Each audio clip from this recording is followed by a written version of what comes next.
Bismillahirrahmanirrahim. Assalamualaikum warahmatullahi wabarakatuh. Alhamdulillah, wassalatu wassalamu ala rasulillah wa ala alihi wa sahbihi wa man wala. Wa ba'd, fa ya ibadallah, usi nafsi wa iyyakum bitaqwallahi faqad fazal muttaqun, fala tamutunna illa wa antum muslimun. Faqala ta'ala, ya ayyuhalladzina amanu taqullaha haqqa tuqatih wa la tamutunna illa wa antum muslimun.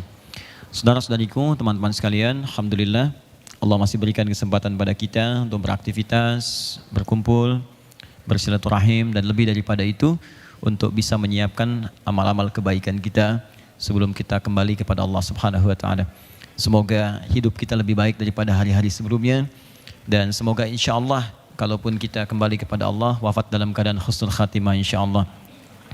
Tentunya itu satu hal yang niscaya, ada yang hidup, ada yang meninggal, ada yang lahir, ada yang wafat. Dan saya senantiasa mengajak pada siapapun untuk kita saling mendoakan. Kalau ada yang lahir, kita doakan lahir dalam keadaan yang lancar, baik, kemudian juga berkah dan menjadi anak yang soleh di kemudian hari. Kalau ada yang wafat, kita sama-sama mendoakan dan kita sokong dengan kebaikan, semoga wafatnya juga soleh di hadapan Allah, dan juga kita dorong anak keluarganya, kemudian juga ahli keturunan warisnya, supaya memperbanyak amal soleh. Kita ajak, diingatkan, kalau lupa diingatkan. Ayo sedekah yuk, ayo korban yuk, kan? Ayo kemudian kita beli mushaf yuk, niatkan untuk ayah yang wafat atau ibu yang wafat, itu pahalanya mengalir. Jadi jangan pelit untuk berbagi amal soleh dan mengingatkan dalam kebaikan. Karena itu di Quran itu banyak ayat-ayat untuk mengajak orang itu sama-sama beramal soleh. Banyak, ada yang kepada teman, pada saudara, bahkan ada yang pengusaha, temannya lupa berzakat. Itu boleh kata Al-Quran, ingatkan dia, kalau punya kewenangan bahkan ambil. Ya, Quran surah ke-9 ayat 103, khudz min amwalihim sadaqah. Kalau engkau sayang dengan saudaramu, ayo ingatkan dia untuk berzakat. Kalau punya kewenangan bahkan ambil, saking sayangnya supaya dia punya nilai di sisi Allah Subhanahu wa ta'ala. Nah, teman-teman sekalian, hari ini hari spesial.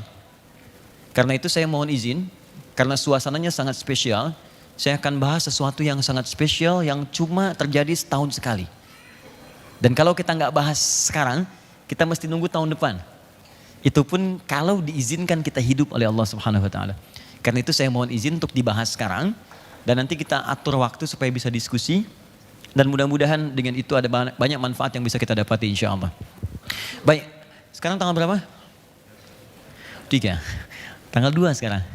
2 Dzulhijjah ya, 1440 Hijrah, kemudian 3 Agustus ya, tahun 2019 Masehi. Kenapa saya tanya yang Hijriahnya? Karena 2 Dzulhijjah itu termasuk tanggal yang sangat spesial, yang langsung keistimewaannya disebutkan oleh Nabi SAW. Dan kalau kita beramal di situ, itu nilainya besar sekali. Dan hampir nggak bisa disamai dengan amalan lain di waktu yang lain. Ingat, termasuk Ramadan yang selama sebulan kita ibadah, mendapatkan malam Al-Qadar insyaallah, tapi itu belum mampu menandingi kemuliaan amalan khusus di bulan Dzulhijjah saja. Dan Dzulhijjah pun gak semua harinya, hanya beberapa hari saja. Nah, apa yang istimewa itu? Apa yang harus kita kerjakan di waktu itu? Ini yang coba kita turunkan karena waktunya tinggal sedikit lagi.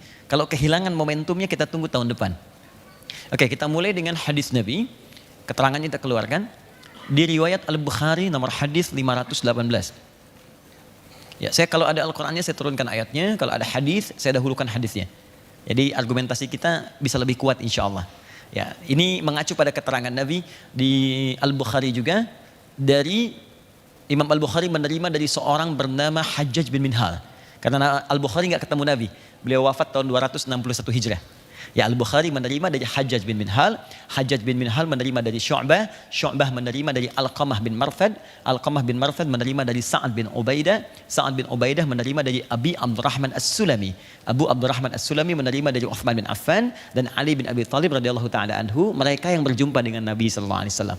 Di urutan ini sampai ke Nabi. Nabi katakan, khairukum man ta'allamal Qur'ana wa 'allama. Ya, yang terbaik di antara kalian adalah orang yang mau belajar Al-Quran dan mengamalkannya. Jadi kalau kita keluarkan isi Quran, itu akan membuat kita lebih baik.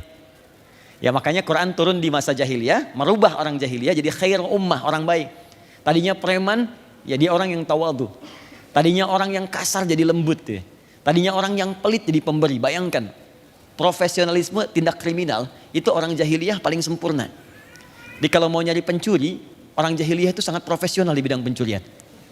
Kalau penipu ada di bidangnya semua, mereka profesinya itu buruk semua. Tapi begitu turun Al-Quran berubah. Nah, maka kata Nabi, kalau kita ingin jadi baik, ambil spirit Quran, terapkan dalam hidup. Jadi kalau ada yang belajar Al-Quran, diisi detailnya dari Nabi, tidak menjadi lebih baik, berarti ada yang salah dengan cara belajarnya. Oke, sekarang keterangan dari Al-Quran diterangkan oleh Nabi di Al-Bukhari nomor hadis 518. Dari sekian yang bisa membuat kita baik itu, perhatikan keterangan berikut. Saya agak cepat sedikit, saya bacakan hadisnya. Teman-teman, hadis ini disampaikan oleh seorang sahabat muda, junior. Di sahabat Nabi ini kurang lebih ada 12.000 jumlahnya. Dari 12.000 ini ada yang junior. Jadi ada yang sifatnya junior. Oke, ada yang pemuda nanti, ada yang levelnya junior. Tapi nggak ada yang jadi cowboy. Oke, ini ada yang muda. Kemudian ada yang senior. Ya. Saya pernah dengar ada cowboy junior. Oke, misal yang junior kita lihat ada yang namanya Abdullah, ya, anaknya Abbas, anaknya Umar, anaknya Amr. Ini Abdullah, namanya Abdullah tapi ayahnya beda gitu ya. Ada Abdullah anaknya Abbas, anak Umar, anak Amr. Yang muda, tokoh pemuda ada Ali, anaknya Abu Talib, dikenal dengan Ali bin Abi Talib. Yang senior itu paling banyak, ada Abu Bakar, ya, As-Siddiq, ada kemudian Umar, Uthman, dan seterusnya, ya. Ada Ubay bin Ka'ab dan seterusnya. Ya, saya mau mulai dari sini sebentar. Ya, ini untuk memetakan bahwa begini. Saya ingin tunjukkan kalau teman-teman tuh banyak belajar hadis, umumnya langsung kepada redaksinya gitu. Ya, pada matannya, substansinya. Innamal a'malu binniyat. Kalau beramal harus mengacu pada niatnya. Nah, itu enggak pernah digali siapa yang riwayatkan itu. Sehingga inspirasi dari orang itu tidak bisa kita ikuti. Padahal kehidupan Nabi itu nilainya miniatur kehidupan manusia di bumi. Di semua aktivitas yang kita kerjakan itu, miniasinya dalam bentuk miniatur, itu zaman Nabi ada. Pedagang zaman Nabi ada, pengusaha ada, diplomat ada, birokrat ada, artis ada, pegiat seni ada semua. Dan dibimbing oleh Nabi dan sukses di semua bidangnya. Nah, yang paling dahsyat adalah di balik kesuksesan mereka, seorang pengusaha, seorang pebisnis, ada diplomat, birokrat dan sebagainya, itu masih punya kesempatan bisa mengatur waktu untuk belajar dengan Nabi, ikut ta'lim. Di antaranya Abbas. Abbas ini paman Nabi, beda usianya 3 tahun dengan Nabi. Punya anak laki-laki yang populer 2 orang. Satu namanya Fudail, yang paling dewasa. Si bungsu namanya Abdullah. Anak laki-laki, karena anak laki-laki bahasa Arab disebut dengan ibnun. Ibnun. Untuk menyingkat, buang alifnya. Pindahkan harokat alif ke ba. Ibnun kasrah i, ibnun, buang kasrahnya, buang sukunnya di sini, pindahkan kasrah ke sini. Jadi bin. Bin itu anak laki-laki. Jelas ya? Ibnatun, anak perempuan. Buang alifnya jadi bintun. Binti, anak perempuan. Aisyah binti Abu Bakar. Aisyah anak perempuannya Abu Bakar. Isa, Ustadz kenapa Isa ke Maryam binnya?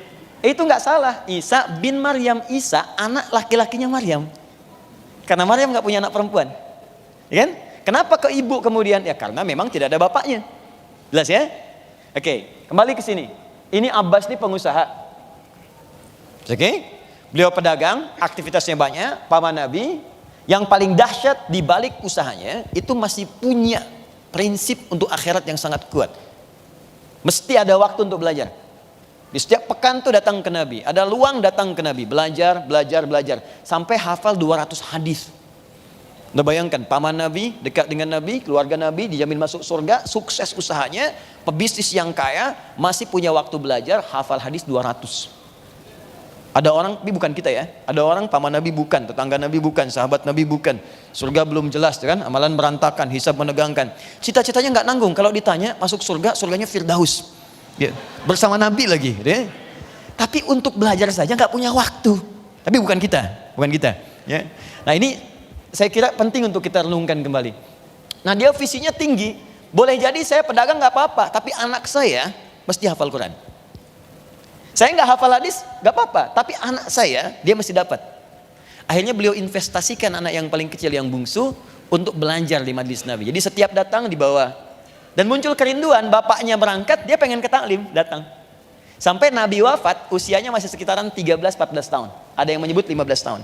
Bapaknya hafal 200 hadis, maaf, anaknya hafal 2000 hadis. Tuh, 10 kali lipat.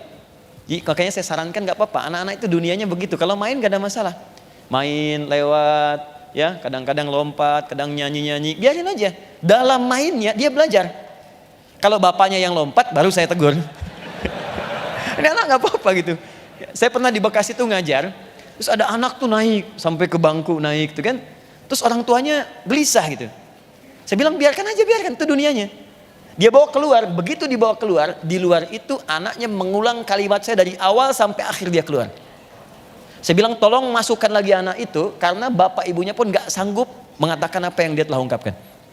Masuk lagi. Nah inilah Abbas, maksud saya kalau teman-teman aktivitas apapun, ayo investasikan. Kalau bukan Anda mungkin anaknya. Kalau bukan Anda mungkin cucunya. Toh Nabi Ibrahim, Nabi Ismail pernah berdoa supaya lahir keturunan mereka yang soleh, tapi lahirnya dekat Ka'bah. Dan diangkat jadi Rasul. Siapa yang lahir kemudian? Nabi Muhammad SAW. Itulah satu-satunya Nabi yang lahir di dekat wilayah Ka'bah. Nabi Muhammad. Yang doa siapa? Nabi Ibrahim, Nabi Ismail. Pertanyaannya apakah Nabi Ibrahim, Nabi Ismail berjumpa dengan Nabi Muhammad? Tidak. Bahkan bedanya sangat jauh, 30 generasi.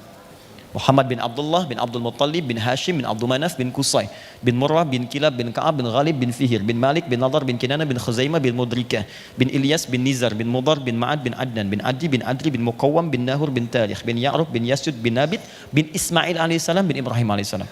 30 generasi. Ayo ulangi. 30. Jadi yang minta kakek buyutnya, yang jadi cucu jauhnya.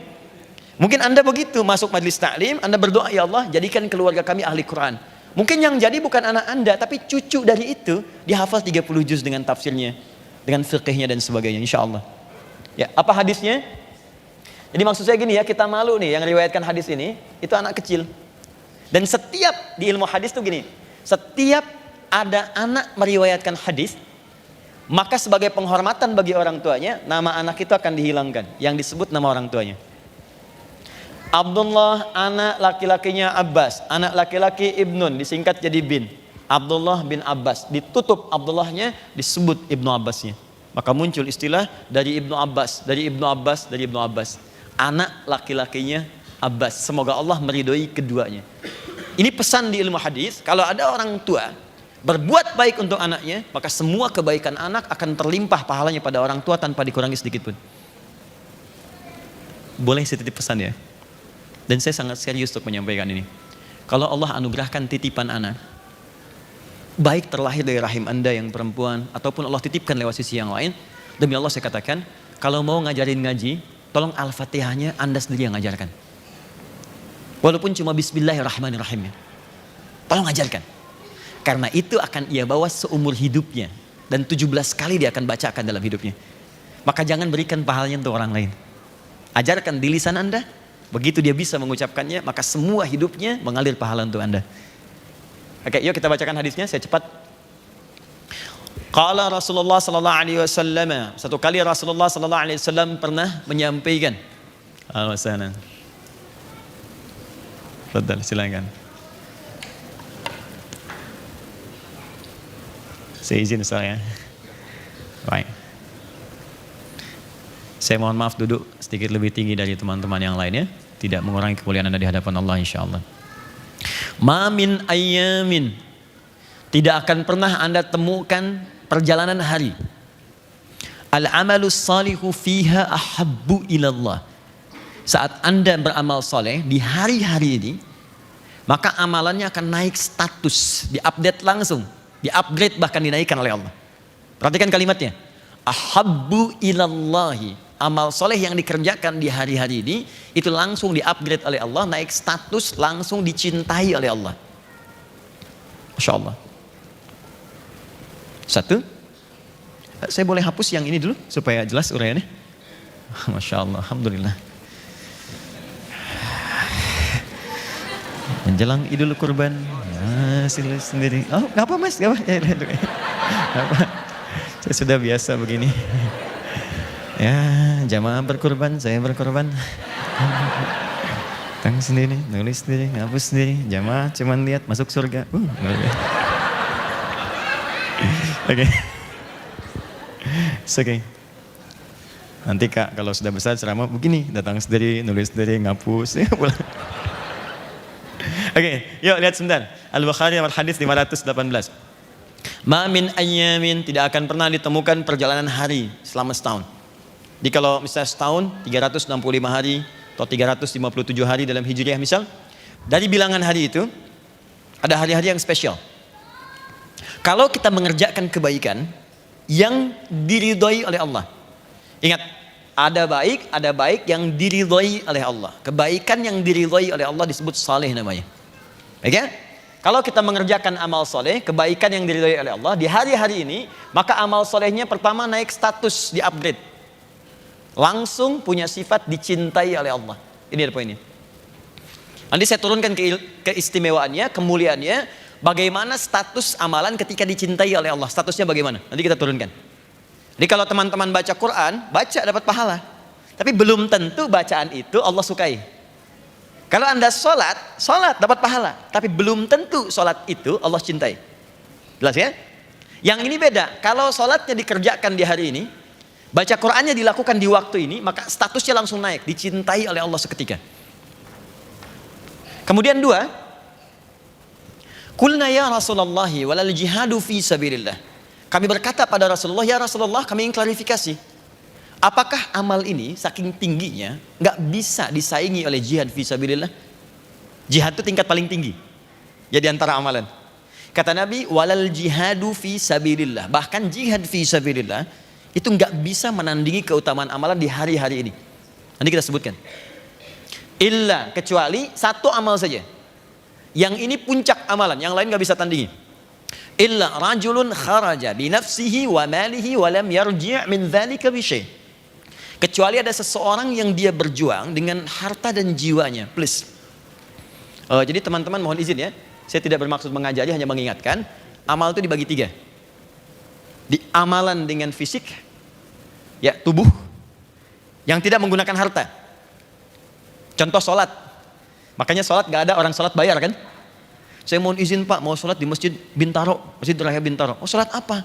Sholat duha. Mau berapa rakaat? Ngambil yang 8. Baik, setiap rakaatnya 50.000. Gak ada.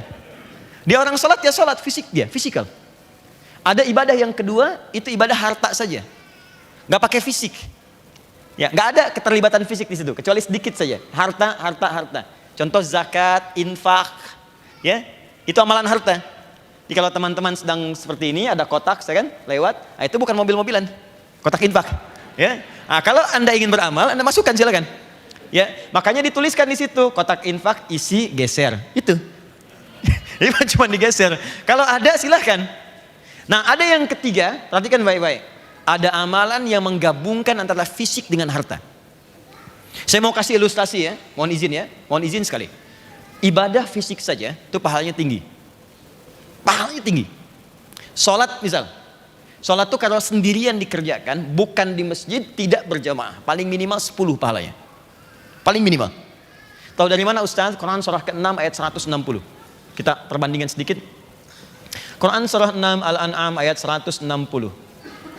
Man jaa bil hasanati. Siapa yang mampu mengerjakan satu kebaikan yang bernilai pahala.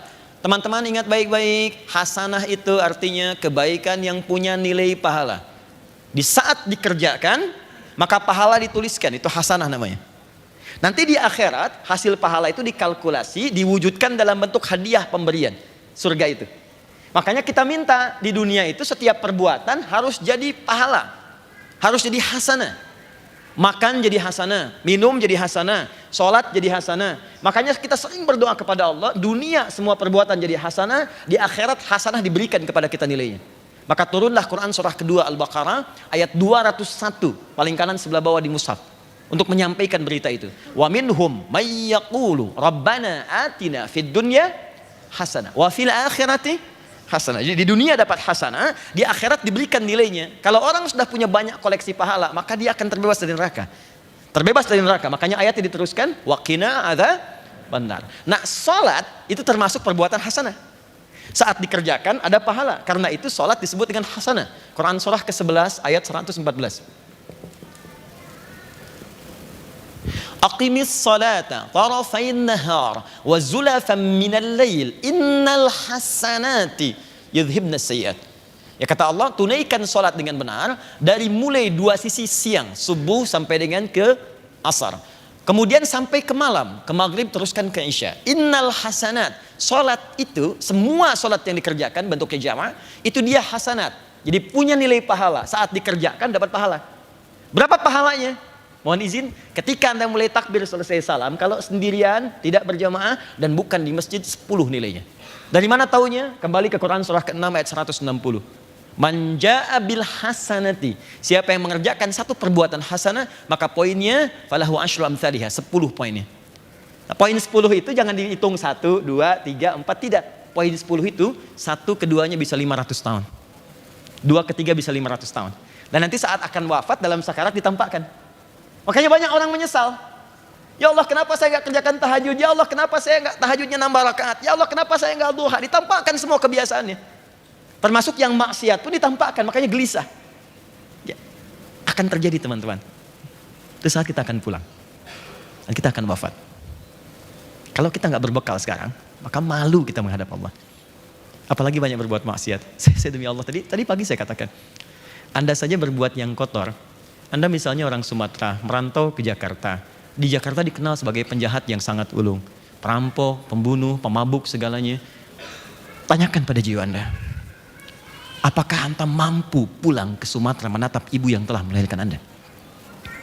Berani nggak natap wajah ibu Anda yang melahirkan Anda? Dan Anda dikenal sebagai penjahat yang sangat buruk. Pelaku maksiat. Berani nggak natap wajah ayah Anda?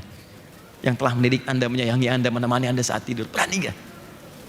Dengan hal yang sama, Anda berbuat banyak maksiat, berani nggak menghadap Allah di kemudian hari dengan maksiat yang dikumpulkan? Apa nggak takut ya? Makanya ketika kita kumpulkan bekal itu untuk pulang, karena suatu saat kita pulang dan semua akan ditampakkan. Nampak saat sakarat, tampak. Nah ini hasanah, poinnya 10. Nah yang paling menarik adalah, saya kembalikan lagi, perhatikan baik-baik. Ini poin 10, kalau berjamaah 27. Dalilnya salatul jamaati afdalu min salatil fardhi bi 27 darajah. Salat jamaah lebih utama daripada sendirian, pahalanya 27. Kalau dikerjakan di masjid, mampu ke masjid, itu baru datang masjid langsung dapat 25 di hadis Muslim.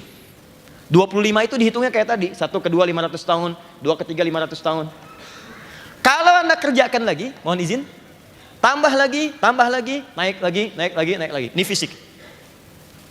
Yang harta, karena tidak semua memilikinya, maka digandakan lebih daripada yang fisik. Minimal 700 kali lipat. Dalilnya Quran surah kedua ayat 261, paling kiri sebelah atas. Anda infak. Keluarkan. Tidak semua bisa infak. Kalau sholat semua bisa. Karena itu zero tolerance, tidak ada toleransi kecuali kematian. Tidak bisa berdiri, boleh sholat sambil duduk. Tidak bisa duduk, boleh sambil berbaring. Sambil berbaring sulit dengan berkedip. Tak bisa berkedip, kita sholatkan. Ada semua. Selesai. Tapi harta tidak semua orang bisa. Karena itu ketika mengeluarkan harta, pahala lebih banyak dibandingkan fisik. 700 kali lipat. Ya kata Allah, perumpamaan orang infak. Mathalul ladzina yunfiquna amwalahum fi sabilillah kamathali habbah. Seperti orang menanam satu benih. Ambatat sab'a sanabil. Tumbuh jadi 7, 1 kali 7. Fi kulli sumbulati mi'atu habbah, setiap tangkainya kalikan 100 benih lagi. 1 kali 7 kali 100, 700 kali lipat. Sekarang, kalau ada orang yang mampu menggabungkan keduanya, fisik dan harta, berapa pahalanya? Sedang gak ada hitungan lagi, surga pahalanya. Ibadah fisik dan harta kalau digabungkan, kalau benar ibadahnya, itu pahala yang sebanding gak ada yang lain kecuali surga. Contoh paling besar, jihad fisik dengan harta. Konkretnya seperti yang haji sekarang. Bukankah untuk haji mengumpulkan harta dulu? Ada yang jual tanah, jual kebun, jual pakaian, jual emas. Kemudian mohon izin, bukankah di sana ada ibadah fisik? Tawaf, berputar, sa'i. Makanya Nabi memberikan apresiasi tinggi ketika berhasil hajinya. Perhatikan kalimat Nabinya. Al-hajjul mabruru laisa lahul jaza' illal jannah. Haji yang berhasil merubah pribadinya menjadi baik. Teman-teman izin, haji mabrur itu bukan haji yang diterima. Kalau haji yang diterima namanya haji makbul. Ingat itu. Mabrur dari kata birrun. Birrun itu artinya kebaikan yang muncul setelah yang kotornya hilang. Setelah yang tidak baiknya hilang. Disaring, yang kotor keluar. Marahnya hilang, muncul sabar. Maaf, sombongnya hilang, tawadhunya muncul. Di ketika yang kotornya dibuang, baik yang muncul birrun namanya. Orang haji itu dia mengoreksi diri saat Arafah. Dia kenali sifat buruknya. Begitu dia kenali, dia bertobat. Ini yang sering mempelesetkan saya. Ini yang sering menjadikan saya buruk. Dikenali pertama nafsu saya. Nafsu ini faktor pertama, bukan karena orang lain. Ketika seseorang berbuat salah, itu bukan faktor eksternal yang pertama. Pertama internal, karena ketidakmampuan mengendalikan nafsu dia. Anda duduk depan rumah, tiba-tiba lewat kawan. Terus dia nggak nyapa. Anda marah misalnya. Marah itu bukan karena dia nggak nyapa, karena Anda tidak mampu mengendalikan amarah. Sebenarnya sederhana, dia nggak nyapa, kita sapa. Bro, apa kabar akhi? Assalamualaikum. Wih, waalaikumsalam. Maaf gak kelihatan. Iya udah gede gini masih belum kelihatan juga.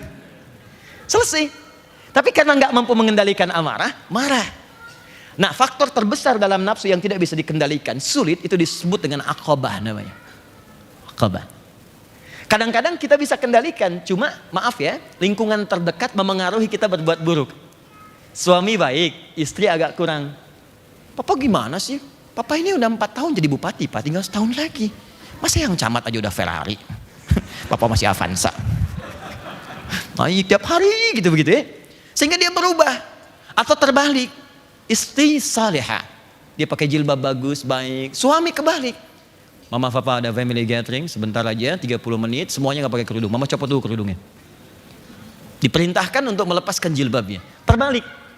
Atau ayah, ibu baik, anak yang kurang baik karena lingkungan. Maka ini pengaruh sekitaran disebut wusta namanya. Wusta. Ada ayah baik, ibu baik, anak baik. Cuman ayah dapat mutasi pekerjaan. Pindah ke kantor, dapat lingkungan yang gak baik.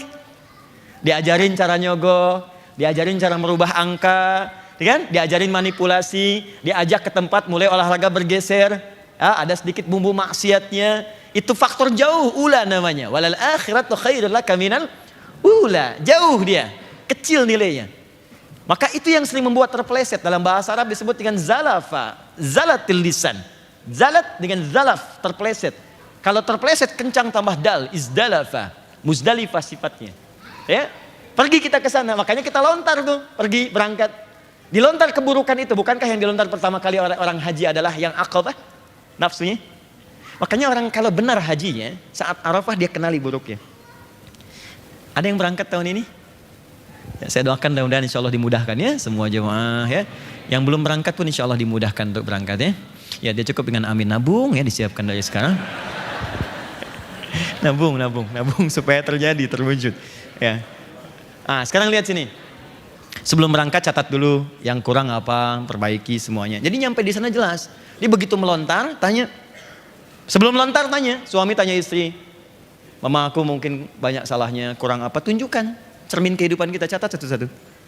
Begitu sampai Arafah kita sesali, taubat di situ. Istri tanya juga pada suami, papa aku apa kurangnya? Oh banyak mah, tulis aja gitu, tulis. Gak apa-apa, nyampe sana lontar. Bismillahirrahmanirrahim, lontar. Begitu dilontar, hilanglah jeleknya. Maaf ya, amarah hilang, sombong hilang, riya hilang, tersisa yang baiknya. Nah ketika yang baik ini muncul, birrun namanya. Kalau melekat pada orangnya, maka berubah kata birrun jadi mabrur namanya. Maka muncul istilah haji mabrur. Haji yang bisa merubah pelakunya jadi lebih baik dari sebelumnya. Karena itu sifat hajinya dilekatkan kepada dirinya. Karena dia mendapatkan satu gambaran yang besar, surga. Bukan 10, 20, 100 lagi, tinggi. Di saat haji dia minta ampun, diampuni, dosa gugur semua. Kemudian pahala dapat. Makanya kalimat nabinya, jaga betul itu. Kamu sudah haji. Karena itu sifat haji itu dilekatkan oleh orang Arab dalam bentuk panggilan. Ya haj, hei orang yang sudah haji. Ingat, itu bukan gelar. Kalau Anda sudah haji, kemudian dipanggil Pak Haji, Bu Haji, itu kalimat yang Allah titipkan lewat lisan orang lain untuk mengingatkan kita. kamu sudah diampuni dosanya, banyak pahala, jangan lagi berbuat maksiat untuk menukar surgamu. Ya, ingat baik-baik. Jangan kita kemudian jadikan sebagai gelar, karena ibadah nggak ada gelarnya. Silahkan cek, kalau ada gelar di ibadah, tentu di Islam akan banyak gelar. Gelar tanpa wisuda. Adi Hidayat SHI, sholat haji infak. Nggak ada. Jadi kalau dipanggil haji, artinya Pak, Anda sudah haji ya, jangan maksiat lagi. Ya, jadi jangan terlampau langsung merubah penampilan, langsung bikin status, alhamdulillah selama ini mimpi saya tercapai, jadi haji. Mas Dimas, lewat aja. Pak Haji Dimas, assalamualaikum. Hati-hati. Jelas ya? Oke, kembali sini. Ada yang senilai dengan itu. Apa yang senilai dengan itu? Dia tidak haji karena tidak ada kesempatan berangkat, dan dia tidak mengerjakan yang lain, tapi dia punya momentum untuk mengerjakan satu ibadah di waktu yang sangat sempurna. Apa itu waktunya? Min hadhil ayyamil ashri, yaitu 10 hari pertama di bulan Dzulhijjah. 10 hari pertama di bulan Dzulhijjah. Oh, saya tidak main-main dengan kalimat ini kalimat Nabi. Perhatikan kalimatnya. Ya'ni min hadhil ayyamil ashri, yang saya maksud kata Nabi 10 hari pertama di awal Dzulhijjah. Jadi kalau teman-teman melakukan amalan di awal pertama bulan Dzulhijjah 1 sampai dengan 10, itu pahalanya, perhatikan baik-baik. Pertama, amalan akan di-upgrade langsung oleh Allah menjadi amalan yang dicintai oleh Allah. Kedua, nilainya senilai dengan jihad fi sabilillah. Yang kalau saat amalan itu dikerjakan Anda wafat, statusnya mujahid dan syahid. Syahid. Kalau Adi Hidayat yang menyampaikan, Anda boleh tinggalkan. Tapi kalau Nabi yang janjikan, apakah ada sifat dusta pada diri Nabi? Sedangkan beliau Al-Amin yang sangat dipercaya. Jelas ya? Saya ulangi, ini tidak main-main. Amalan dicintai oleh Allah dan status amalnya naik menjadi jihad, senilai dengan jihad. Kalau wafat mengerjakannya syahid. Anda baca Quran di luar 10 hari ini, pahalanya 10 setiap huruf. Tapi kalau masuk di waktu ini, Anda baca langsung naik status, dicintai oleh Allah dan sedang senilai dengan jihad. Setiap hurufnya jihad, setiap hurufnya jihad. Wafat sedang baca Al-Quran, seketika syahid fi sabilillah. Kapan waktunya? 10 hari pertama di bulan Dzulhijjah. Kita sudah kehilangan hari pertama, kemarin Jumat. Hilang satu kesempatan. Sekarang hari Sabtu, hari yang kedua. Kita punya kurang lebih 7-8 hari ke depan untuk memaksimalkan ini. Sekarang pertanyaannya, amal apa yang penting dikerjakan di sisa waktu ini sehingga status kita bisa dinaikkan dengan 2 hal yang paling utama yang dimaksudkan.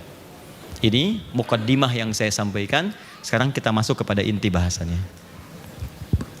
Jelas sampai di sini? Baik. Nanti kita bagi waktu untuk diskusi ya. Bismillah.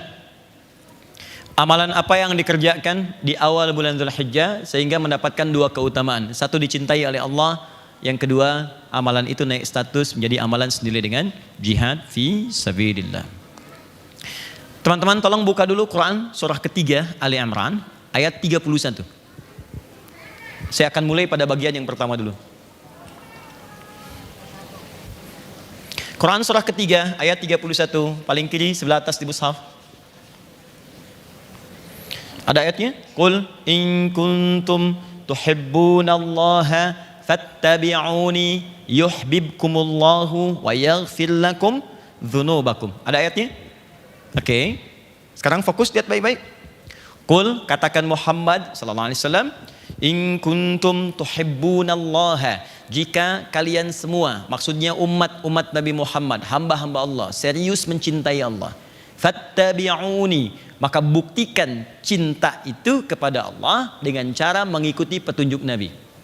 Dikata Allah, kalau kalian mencintaiku, ini aku kasih cara bagaimana mencintaiku. Aku berikan kuncinya. Aku berikan bimbingannya kepada Muhammad sallallahu alaihi wasallam. Ikuti Nabi Muhammad, engkau dapatkan cintaku.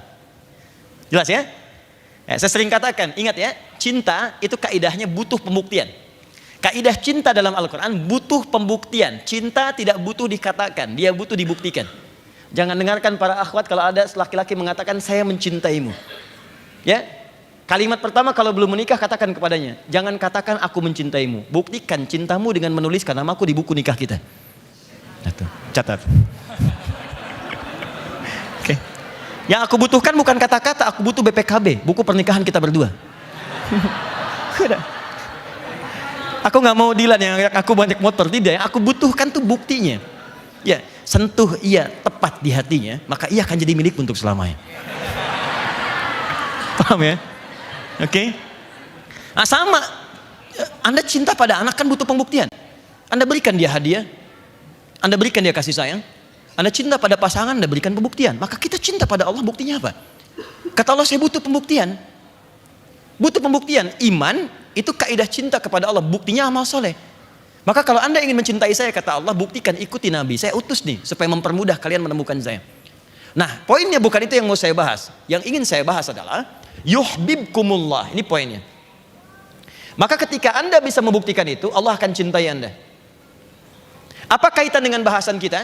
Ketika sebuah amalan dicintai oleh Allah, maka kita akan mendapatkan sebuah anugerah terbesar yang Allah berikan kepada kita, yang tidak diberikan pada amalan lain. Apa pemberian Allah itu? Bukan dunia, tapi ampunan dari semua dosa yang pernah dikerjakan. Wa yaghfir lakum dzunubakum. Ampunan semua dosa. Teman-teman, ada dzunub, ada dzambun, itu beda. Dzunubun, ada dzambun, itu lain. Kalau yang ini dzambun, yang saya lingkari, ini sekali dosa, satu dosa. Jadi kalau ada orang berbuat sekali dosa, Allah tidak menginginkannya. Kata Allah, jangan pulang kecuali engkau bersihkan dulu dosa itu. Maka aku turunkan satu sifat untuk menggugurkan satu dosa itu, namanya Ghafir. Turun surah ke-40, surah Ghafir, ayat ketiga. Ghafiriz dzambi wa qabilit taubi. Kalau ada orang berbuat satu kali dosa dan dia salah, kata Allah, kamu urus dulu dosa itu, bersihkan dulu. Karena di akhirat lebih besar hisabnya. Jangan pulang dulu, sebelum engkau hapuskan semua itu, aku beri kesempatan. Kalau engkau mau memperbaiki diri, aku akan turunkan sifat Ghafir untuk menerima taubatmu. Turun, diampuni. Sifat manusia nggak sekali salah. Karena manusia itu tempat salah, ingat. Yang sempurna itu malaikat, ingat kalimat ini. Yang sempurna hanya malaikat. Jangan harapkan kesempurnaan dari manusia. Quran surah ke-66 ayat yang ke-6. La ya'sunallaha ma amarahum wa yaf'aluna ma yu'marun. Malaikat sifatnya sempurna, tak pernah bisa bermaksiat. Karena diciptakan dengan sifat kesempurnaan berbuat baik. Lawannya setan. Karena itu setan dengan malaikat disebutkan sama di dalam Al-Quran. Setan 88 kali, malaikat 88 kali. Setan tidak kenal benar. Dia selalu salah. Setan itu profesional dalam berbuat kesalahan. Ya, perfect, sempurna. Ya, dan tidak pernah dia bisa berbuat benar. Jadi saya sarankan, jangan bersaing dengan setan, gak akan menang. Dan jangan pernah mengharapkan kesempurnaan dalam hidup, karena kita bukan malaikat. Jadi kalau suami sadar istrinya manusia, tidak akan pernah digali kesalahannya. Kalau istri sadar suami bukan malaikat, tidak akan pernah dieksplorasi kekurangannya. Papa kenapa sih pak? Yang gini aja gak bisa, yang lain bisa. Mama, papa bukan malaikat. Mama juga bukan setan kan? Ya kita manusia. Tapi ingat poin terbesarnya, manusia salah, tapi dia diberikan jalan untuk kembali dan mau taubat. Adam manusia, Adam salah. Dicontohkan oleh Allah dengan turunkan kalimat taubat. Quran surah kedua ayat 37. Fatalaqqa Adamu min rabbi kalimatin fataba alaih. Allah dapat kalimat, Allah turunkan kalimat taubat pada Adam, diikuti diterima taubatnya. Apa kalimatnya? Quran surah 7 ayat 23. Rabbana zalamna anfusana wa illam taghfir lana wa tarhamna lanakunanna minal khasirin. Diwariskan kalimat itu kepada anak cucunya, ke kita. Karena Adam itu nabi, dijaga dari maksiat. Cuman sifat kemanusiaannya ditunjukkan supaya kita dibimbing untuk tobat. Bagaimana caranya? Kalau Adam itu nabi, dijaga. Tapi karena kita bukan nabi, nggak terjaga. Kalau salah, kembali. Maka turun keterangan Adam di Quran surah 7 ayat 26. Ya bani Adam, la yaftinannakumus syaitanu kama akhraja abawaikum minal jannah. Hei anak cucu Adam, jangan lagi engkau digoda, digelincirkan oleh setan seperti bapak ibumu dulu dikeluarkan dari surga. Maka ikuti ini, ada panduan. Nah, kembali ke bahasan kita, poinnya adalah jika manusia berbuat salah terkumpul, maka kalimatnya berubah bentuk jamak dari dzambun jadi dzunubun. Banyak salahnya. Banyak. Maaf ya, mata salah lihat. telinga salah dengar, lisan salah bicara. Padahal keterangan jelas dalam Al-Quran, jangan mencela, la yaskhar, masih mencela. Jangan bikin hoax, wailul lil mukadzibin, celaka bagi para pembuat hoax, orang yang berdusta, masih bikin hoax. Maaf, jangan curang, wailul lil mutaffifin, masih ada yang curang dalam pekerjaan, timbangan dan sebagainya. Jangan bergibah, gosip, bikin acara gosip.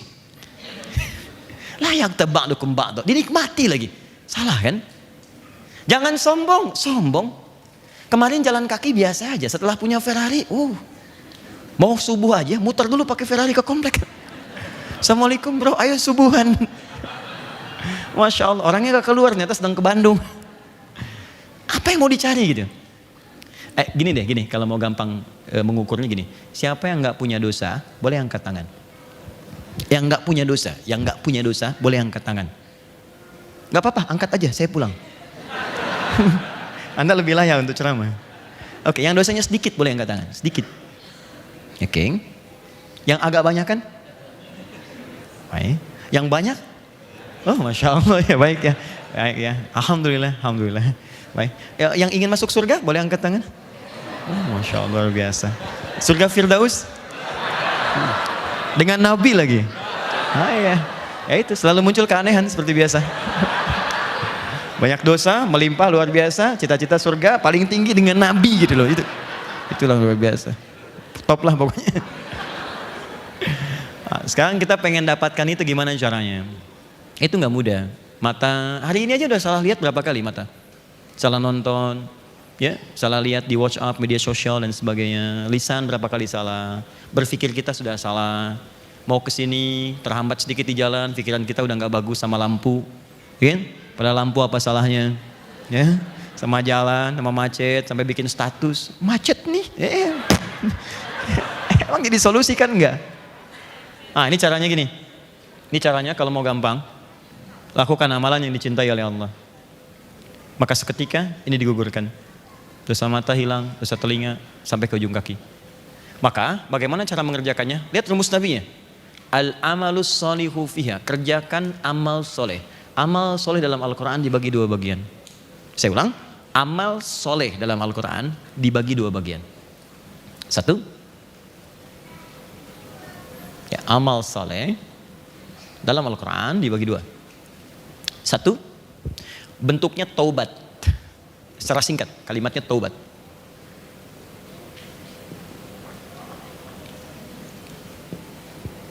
Bagi yang pernah berbuat salah, jadi merasa salah, terus kita tinggalkan kesalahan itu. Kita taubat. Ya, dalilnya Quran surah keempat An-Nisa ayat 17 ya, sampai 18. Innamat taubatu 'ala Allahi lilladzina ya'maluna su'an bijahalatin thumma yatubuna min qarib. Pelan-pelan. Quran surah keempat ayat ke-17 sampai 18. Fokus. Di amalan pertama apa? Taubat. Jadi mohon izin ya, maaf sekali, mumpung masih di awal-awal ini, masih ada 7 hari ke depan. Yuk kita isi, katanya mau ke surga. Saya tuh gini ya, kadang kalau malam pulang, suka ngelihat gitu, kadang pulang tengah malam jam 12, jam 1, kadang-kadang menjelang fajar, saya lihat anak saya tertidur gitu. Dari yang paling besar sampai yang paling kecil, saya suka pandang dulu wajahnya. Saya lihat istri saya. Yang terbayang di benak saya, kita nih kumpul lagi nggak di akhirat? Ketemu lagi nggak gitu? Karena situasinya ngeri gitu teman-teman. Ngeri. Ada anak-anak lucu, kita sayangi, jalan, mereka ketawa, kita bahagia gitu. Tapi kan kita nggak bisa bela dia di hadapan Allah. Kecuali kita siapkan sekarang. Saya tuh suka tanya, ya Allah, ini saya ketemu lagi nggak gitu? Terus saya bangunkan istri saya, yuk kita sholat. Kita sholat. Mudah-mudahan kita ketemu lagi, kita minta sama Allah anak kita. Karena berat gitu. Ya wa fasilati wa akhi wa man fil ardi jami'a. Anak ninggalkan ibu, ya ibu ninggalkan ayah. Jadi sekarang gambarkan gini ya, terjadi kebakaran di gedung ini. Anak kita tertinggal, dia teriak. Kan kita tuh histeris kan? Anak saya. Nanti di akhirat ada anak yang akan memanggil ibunya, "Mama tolong saya. Oh, tolong saya. Ayah tolong saya." Dan Anda gak bisa berbuat apa-apa gitu. Apa yang Anda bisa lakukan? Dan situasi itu kita sadari betul. Tapi kita gak berbuat apa-apa saat di dunia. Apa yang mau Anda lakukan? Mesti ada satu episode dalam hidup kita itu kita duduk dan berpikir bahwa kita akan wafat, kita pulang. Kita perbaiki. Nah, cara memperbaikinya dengan taubat ini. Duduklah. Satu keluarga duduk. Ya, koreksi diri. Yang di haji, dia wukuf di Arafah. Puncaknya yang di kita, itu puasa. Persis di waktu yang sama. Sana tanggal 9 wukuf, di sini tanggal 9 puasa. Dengan nama yang sama. Hadisnya sahih, saya bacakan hadisnya. Perhatikan kalimat hadisnya. Siyamu yaumi arafata anni ahtasibu ala Allah an yukaffira as-sanati allati qablahu wa sanati allati ba'dahu. Puasa di waktu yang bersamaan dengan wukuf orang yang di Arafah, momentumnya maksudnya. Ya, jadi waktunya tanggal 9 ditunjukkan dengan kata yaum. Yang dikerjakan di tanggal 9 itu seperti orang wukuf. Jadi bedanya puasa Arafah dengan puasa biasa bukan sekedar menahan lapar dan haus. Mohon izin ya, bukan sekedar menahan lapar dan haus. Kalau sekedar menahan lapar dan haus, Anda nggak usah nunggu Arafah, Senin puasa, Kamis puasa, Ayyamul Bid puasa. Maaf, puasa Daud silahkan, tapi Arafah tidak. Saya tuliskan kalimat hadisnya dalam bahasa Arab. Lihat sini, saya ajarkan ilmunya sedikit. Mohon izin untuk mengingatkan saja. Yaum Siyam Yaum Arafah. Yaum menunjuk kepada waktu, zaraf sifatnya, zaraf zamani, mudhaf kepada Arafah, mudhaf ilaih, kepada hal, situasi. Dalam bahasa Arab, mudhaf dengan mudhaf ilaih kalau bersatu maka sifatnya nggak bisa dipisahkan. Paham? Tidak. Saya jelaskan dulu, memang tidak akan paham karena saya kasih istilah bahasa Arab. Mudhaf, sesuatu yang disandarkan. Mudhaf ilaih, yang jadi sandaran. Antara yang disandarkan dengan yang jadi sandaran gak bisa dipisahkan. Contoh, qalam Adi Hidayat. Ini spidolnya Adi Hidayat. Qalam mudhaf ilaih Adi Hidayat. Disatukan. Maka saya dengan spidol ini gak bisa dipisahkan. Ya, misal saya akan pergi, spidolnya tertinggal. Begitu saya pergi, orang akan mengatakan Ustadz itu spidolnya ketinggalan. Karena dia melekat dengan saya. Baik, sama persis. Ketika spidolnya diambil orang ditanya, itu spidol siapa? Itu spidolnya Ustadz Adi Hidayat. Melekat dengan saya. Yaum melekat dengan Arafah. Yaum menunjuk kepada waktu tanggal 9-nya. Di saat tanggal 9, yang di sana wukuf, di sini puasa. Tapi saat Anda puasa, kerjakan seperti orang wukuf. Apa sifatnya? Arafah. Arafah artinya kenal. Kalau ditambah tak itu sifat. Bisa baik, bisa yang kurang baik. Ada dua riwayat dinamakan dengan Arafah. Pertama tentang manasik pada Nabi Ibrahim ketika diajarkan malaikat Jibril. Setelah selesai, Ibrahim alaihissalam mengatakan Araftul an, sekarang saya tahu. Yang kedua, sifat muhasabah, kisah Nabi Adam alaihissalam. Ketika Adam alaihissalam dengan sifat kemanusiaannya berbuat salah dengan istrinya Sayyidah Hawa, kemudian turun dari surga ke bumi, Quran surah 2 ayat 38. Adam konon dalam sejarah diturun di wilayah Asia Selatan India. Hawa di wilayah yang sekarang disebut dengan Jeddah. Jeddah nenek. Kalau teman-teman haji atau umrah nanti ke Jeddah, di sisi Laut Merah, lurus dikit, perempatan pertama sebelah kiri itu ada sepeda ontel agak besar. Kemudian lurus lagi, sebelah perempatan kanan kiri lurus, sebelah kanannya persis nyebrang dikit, itu ada bangunan batu bata yang tidak sempurna, warnanya coklat marun, merah marun. Itu di situ tulisannya Makbaroh Sayyidah Hawa, kuburannya Sayyidah Hawa. Baik ya, kata sejarawan bukan kuburan, tapi itu Hawa pertama diturunkan di situ. Jadi Hawa turun di Jeddah, Adam turunnya di India, kedua berkelana mencari. Sampai satu titik setelah berpetualang itu, dari jauh ternampak seperti kelihatan. Ini saya kayaknya kenal nih, kalau bahasa kita. Yang kata Hawa, iya kayaknya saya tahu nih. Ya pantas tahu karena di bumi cuma ada 2 orang pada saat itu, nggak ada yang lain. Adam dengan Hawa, yang lain belum ada. Belum ada Tengku Wisnu, belum ada Shirin, ada Adam dengan Hawa. Baik, diturun tuh. Ya, begitu kelihatan, merapat keduanya. Datang, naik ke bukit. Dalam bahasa Arab sebut jabal. Begitu nampak, maka keluarlah puncak sayang yang dalam itu. Rasa kasih, perhatian yang sangat dalam bahasa Arab disebut dengan rahmah namanya. Karena itu perempuan punya rahim. Karena di dalam rahim itu ada sosok yang sangat dikasihi dengan sayang yang sangat dalam. Dia rela menderita sulit miring kanan kiri, yang penting sayang itu tetap ada. Adek yang baik ya, jaga ya, sabar, lahiran lancar, disayang-sayang padahal sakit. Quran surah 7 ayat 189. Rahmah. Maka naiklah ke atas sampai sekarang disebut Jabal Rahmah. Nah, saat bertemu itu, keduanya bertemu, mereka sadar kita pernah berbuat salah, makanya mengoreksi diri di situ. Yang tadi turun Quran surah ke-7 ayat 26 tadi. Jangan sampai terjadi lagi begini. Sampaikan pada anak cucu kita, disampaikan semuanya. Maka disebutlah tempat itu mengenal, disebut dengan Arafah. Kenal sifat kekurangan atau kelebihan, tambah tak di ujungnya Arafah. Kalau banyak yang dikenal, tambah alif dan ta. Arafat. Mana yang kedua? Ketika kenal kekurangan, maka kita akan mengenal Allah untuk bertaubat. Ma'rifatullah.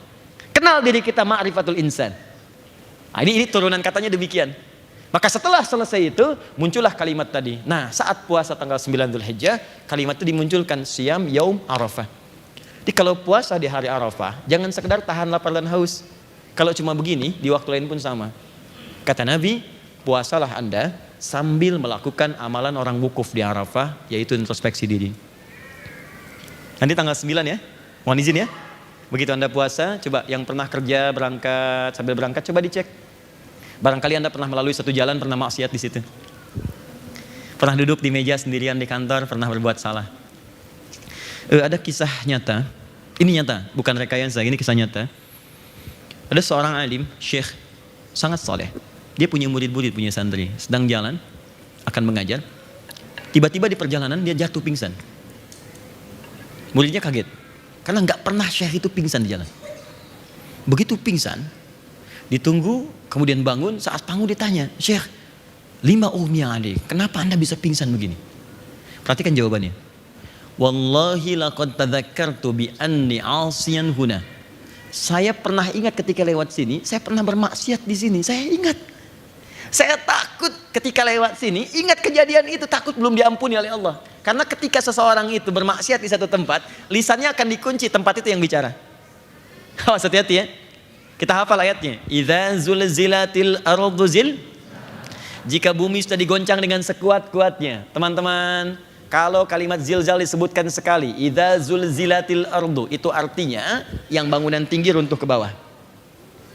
Tapi kalau disebutkan 2 kali, baik dengan kata bendanya noun atau kata kerjanya verb fi'il, itu artinya yang di bawah naik ke atas semua.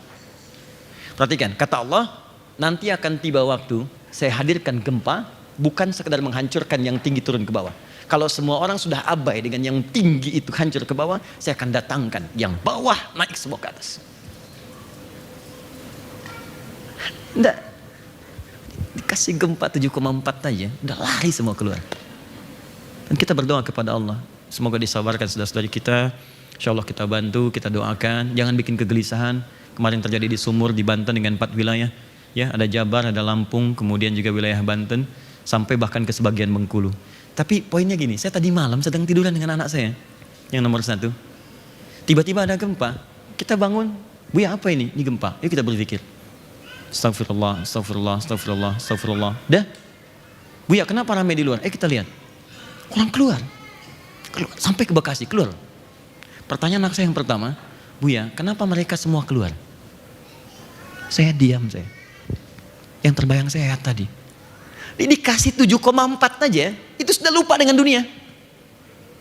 Dia kumpulkan harta paling banyaknya untuk membangun rumahnya yang mewah, kendaraannya yang banyak.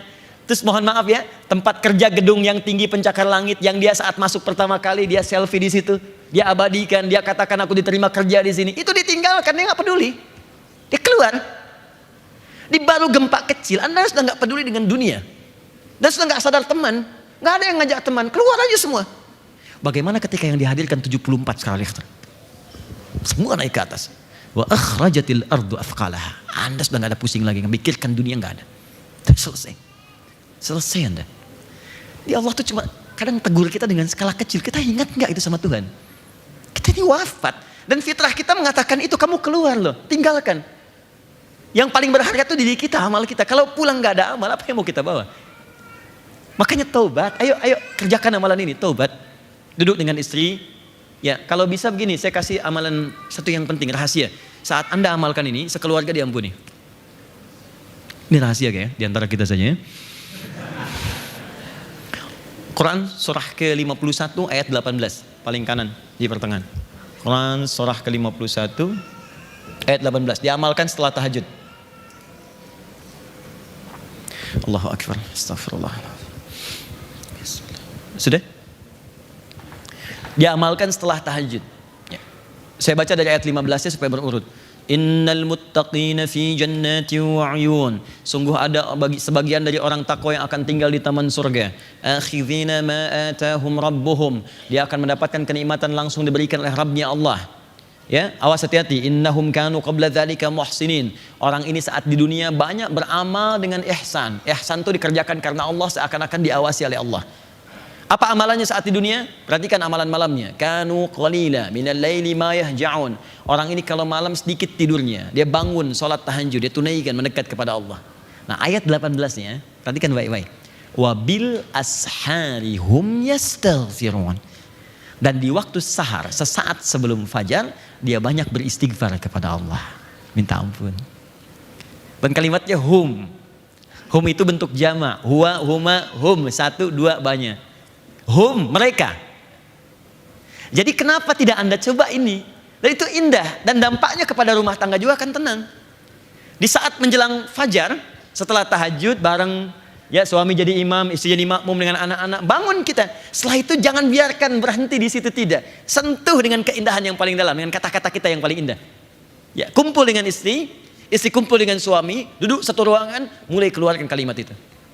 Boleh dari istri, boleh dari suami. Mama, mohon maaf kalau selama ini Papa belum jadi ayah yang baik. Papa tidak tahu kapan kembali kepada Allah. Mungkin hari ini hari terakhir Papa hidup. Mohon maaf kalau selama ini belum jadi Papa yang baik, belum jadi suami yang soleh.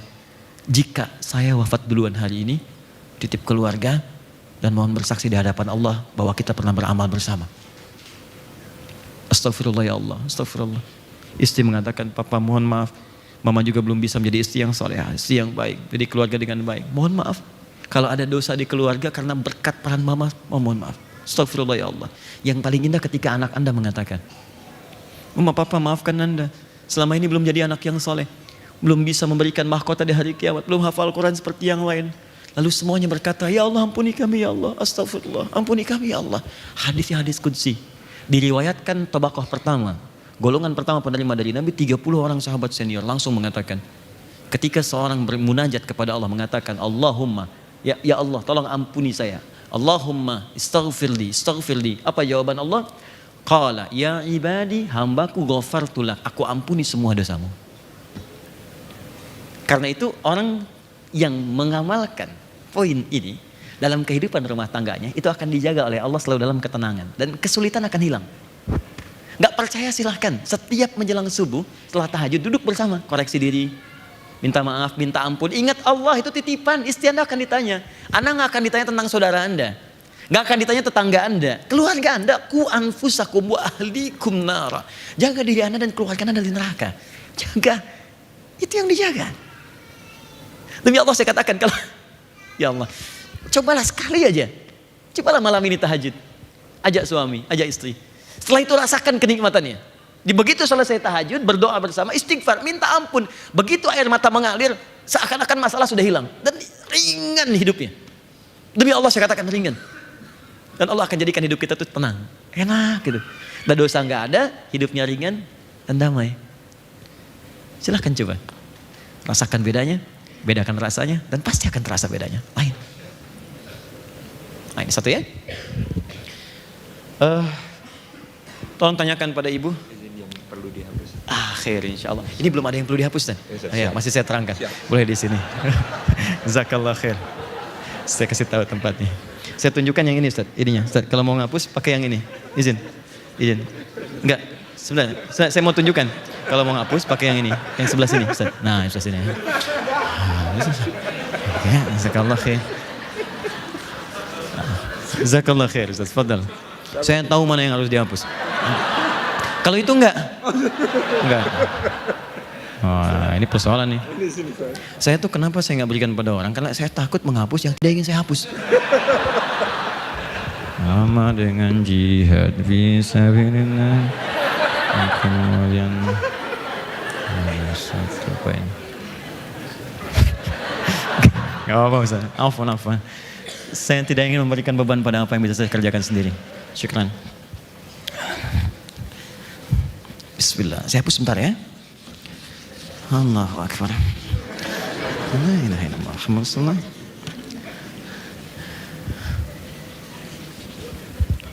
Ustaz, saya sisakan sedikit bantu. Syukran, jazakallah khair. Allahumma salli ala sayyidina Muhammad. Ini sahabat saya Ustaz Salim fillah. Ya. Semoga Allah kumpulkan kita di surga insyaallah. Allahu akbar. Sudah Ustaz, nanti penghapusnya hilang, papan tulisnya kosong. Syukran.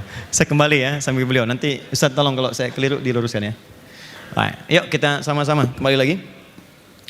Jadi yang pertama, coba hari ini tanya ibu. Telepon aja. Dan katakan, "Ma, minta maaf ya kalau selama ini salah." Itu kalimat itu tuh enak loh, di hatinya tuh indah. Dan orang tua tuh langsung ada sentuhan sendiri. Dan tiba-tiba air mata keluar aja gitu. Kalau sudah wafat berdoa. Minta malam, "Ya Allah, jika aku pernah berbuat maksiat dalam keadaan ibuku hidup atau ayahku masih hidup, mohon ampuni aku dan kedua orang tuaku." Minta. Ya, terus anak-anak dilihat. Nah, nanti cirinya begini. Saya tutup sebentar. Cirinya, kalau dosa sudah diampuni, ciri yang diampuni dosanya oleh Allah akan dijaga dari perbuatan maksiat lagi. Dijaga. Dia nggak punya kemampuan berbuat maksiat. Misal, dosa mata ya, terus dihapus oleh Allah kesalahannya, gugur. Maka mata itu akan dijaga oleh Allah, tidak berbuat maksiat lagi. Makanya semua kalimat tobat dalam Al-Quran itu seringkali diiringi dengan kata islah. Taba wa aslaha. Tobat kemudian jadi baik.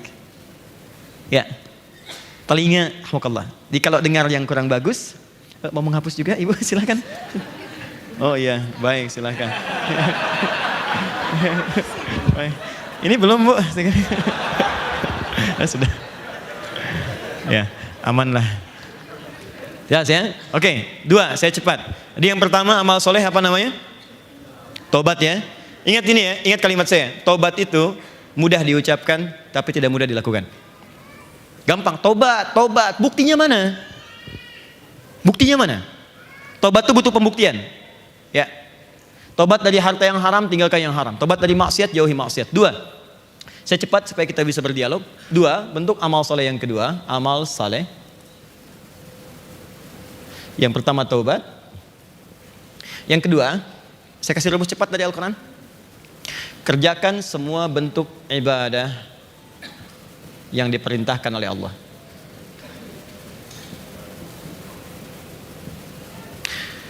Saya kasih rumus cepatnya. Perhatikan baik-baik. Teman-teman, kalau Anda bertanya, "Ustaz, bentuk ibadahnya apa?" Supaya saya bisa meningkatkan amalan. Dan saat dikerjakan amalan ini, dia senilai dengan jihad tadi pahalanya. Jadi yang pertama dosa sudah hilang dengan taubat. Yang kedua kerjakan sebuah bentuk amalan, ibadah. Supaya kita mendapatkan nilai yang senilai dengan jihad tadi. Nah kunci cepatnya adalah, karena ini bentuknya amal soleh, nanti cari kalimat yang bersanding dengan amal soleh dalam Al-Quran. Kalimat itu tiada lain adalah kalimat iman. Setiap Anda menemukan kalimat iman, itu umumnya setelahnya adalah amal soleh. Baik berupa kalimat amal soleh ataupun rincian amalnya.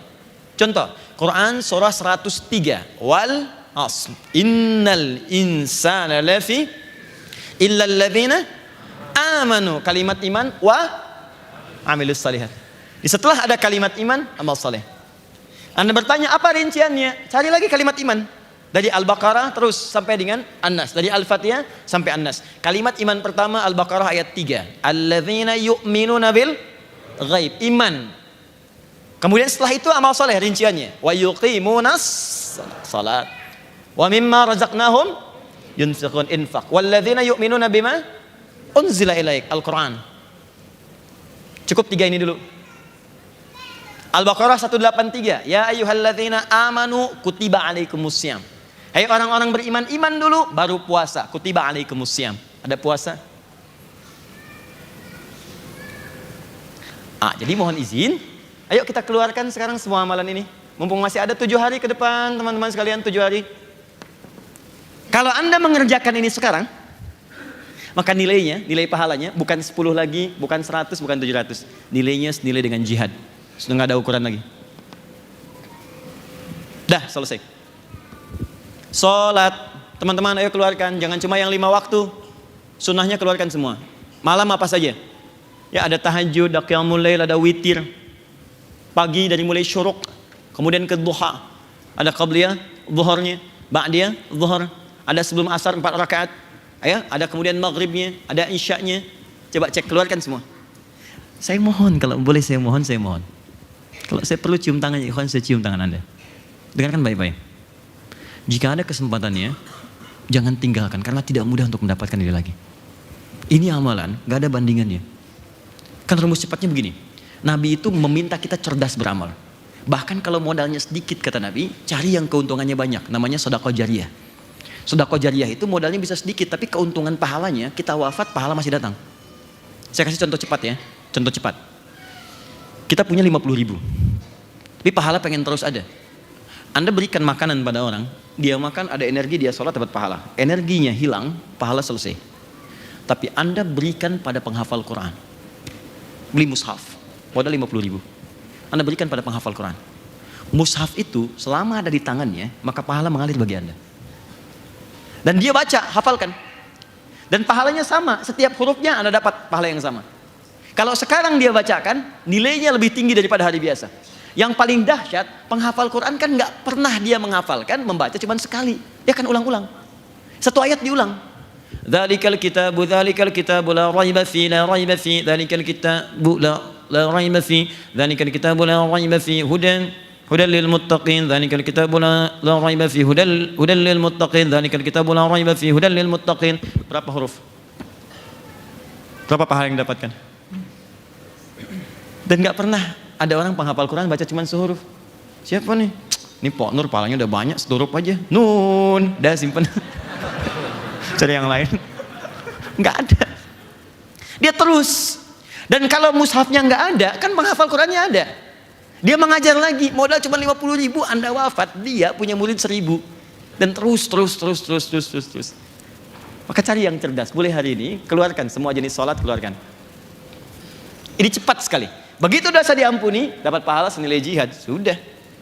Ini cara cepat mendapatkan surga selevel dengan Nabi. Karena status orang beramal jihad, wafatnya syahid, syuhada, itu golongan di antara 3 golongan yang tinggalnya dengan semua Nabi di surga. Bukan cuma Nabi Muhammad SAW, semua Nabi. Beberapa Nabi namanya Anbiya. Surah ke-21 Al-Anbiya, karena disebutkan kisah beberapa Nabi. Nabi Ayyub, Nabi Yunus, dan seterusnya. Ya, tapi kalau semua nabi, nabiyin. Dari Nabi Adam sampai Nabi Muhammad SAW. Buka Quran surah keempat, ayat 69. Ada 3 golongan yang tinggal dengan semua nabi. Ya, wa may yuti'illaha war rasul fa ulaika ma'al ladzina an'ama Allahu 'alaihim minan nabiyyin.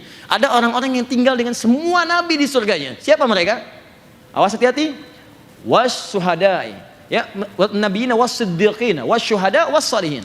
As-siddiqin, orang-orang yang jujur mengamalkan isi Quran. Di kamu pengusaha, kata Allah, berusaha yang baik, dia kerjakan dengan baik. Jujur, dia jujur, masuk golongan siddiqin. Siddiq itu bukan cuma benar, tapi membenarkan apa yang Allah perintahkan. Makanya Abu Bakar As-Siddiq ketika diprovokasi oleh Abu Jahal, ya, Abu Jahal, Abu Lahab, dan sebagainya, diprovokasi, terutama Abu Jahal. Tinggal 1 orang nih, kalau dia ini bisa ikut dengan saya, selesai dakwahnya Muhammad SAW. Rumahnya sahabat Abu Bakar sekarang yang Hotel Hilton.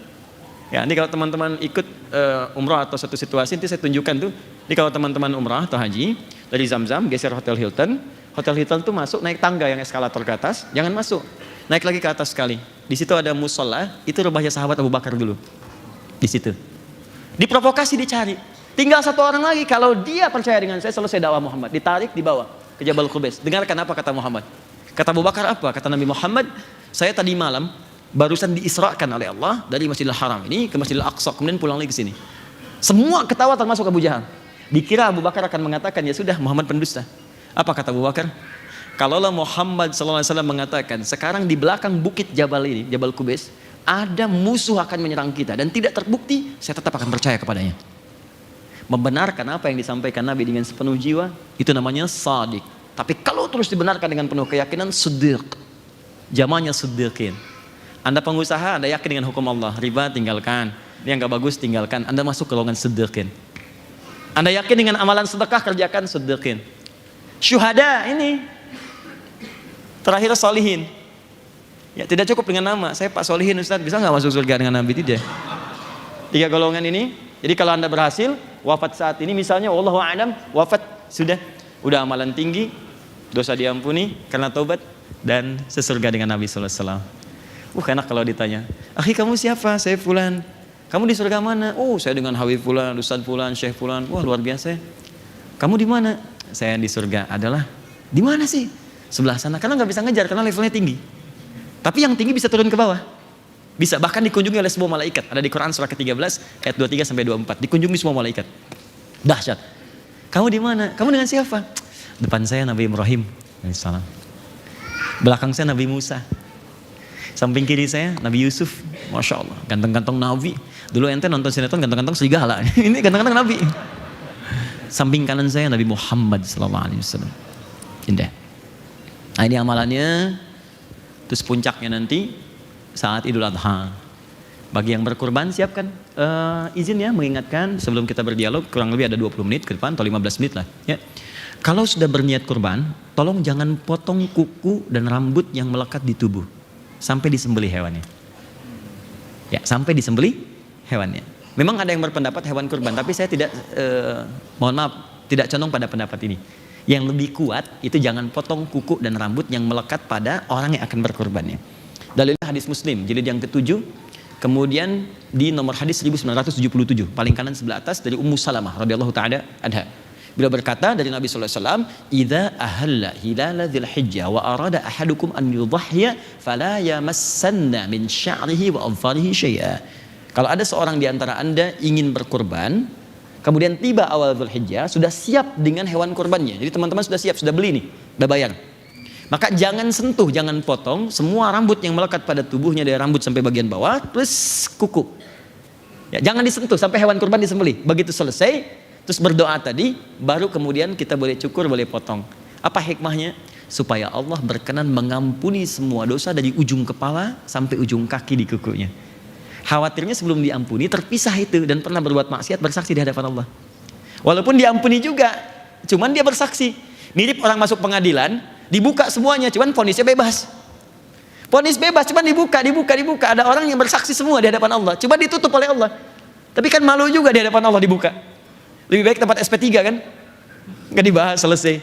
Dipotong semua, habiskan semua. Begitu di sana membaca Bismillahi Allahu Akbar, lontar jumrah, di sini menyembelih. Sifat hewani kita sembelih. Bismillahi Allahu Akbar dengan bacaan yang sama.